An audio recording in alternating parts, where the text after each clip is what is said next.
வணக்கம் மக்களே. சமைக்கலாமா? இப்போ என்ன சமையல்னா கெஸ்ட் ஐஸ்கிரீம் எப்படி பண்ணுறோம் பார்க்கலாம் வாங்க. போகலாமா? வாங்க நம்ம கெஸ்ட்டு வச்சு நம்ம ஒரு ஐஸ்கிரீம் பண்ணுவோம். வாங்க சமைக்கலாம்.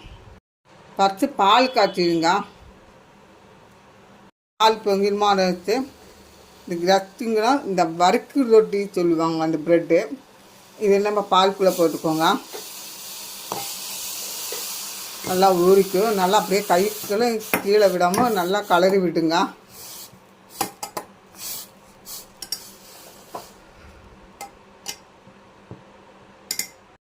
இந்த பாருங்கள், பாலும் காய்ச்சியாச்சு.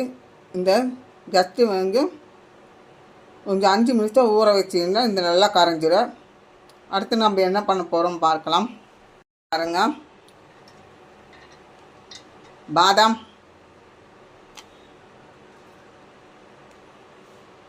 பிஸ்தா, திராட்சை,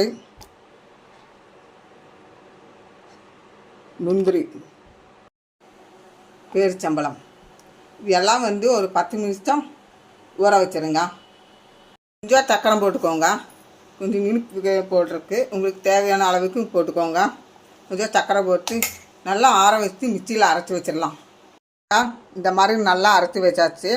நம்ம ஒரு பாத்திரத்தில் எடுத்து அதில் ஊற்றி வச்சுக்குவோம். நம்ம பார்க்குறதுக்கு எவ்வளோ நல்லாயிருக்கு. இந்த மாதிரி ஐஸ்கிரீம் குழந்தைங்களுக்கு நல்லா ஸ்ட்ரென்த்தான ஃபுட்டெல்லாம் இதில் இருக்குது. அதில் வச்சு நீங்கள் கொடுத்தீங்கன்னா நல்லாயிருக்கும். தேவையான கடைங்களை வந்து இந்த மாதிரி ஐஸ்கிரீம் வாங்கி கொடுத்துடலாம். அதில் வந்து கலப்படமெல்லாம் நிறையா இருக்குது.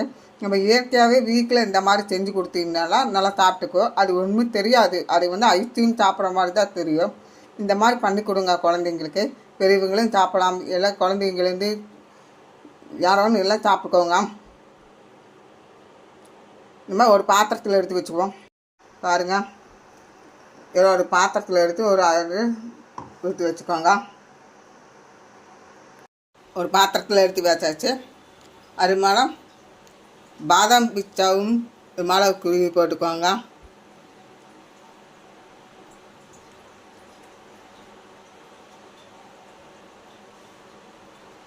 போட்டு வச்சாங்க. இதில் ஃப்ரிட்ஜில் வந்து ஒரு 12 மணி நேரம் ஒரு நாளைக்கு ஐஸ்கிரீம் மாறிடும். ஃப்ரிட்ஜில் வச்சுக்கோங்க.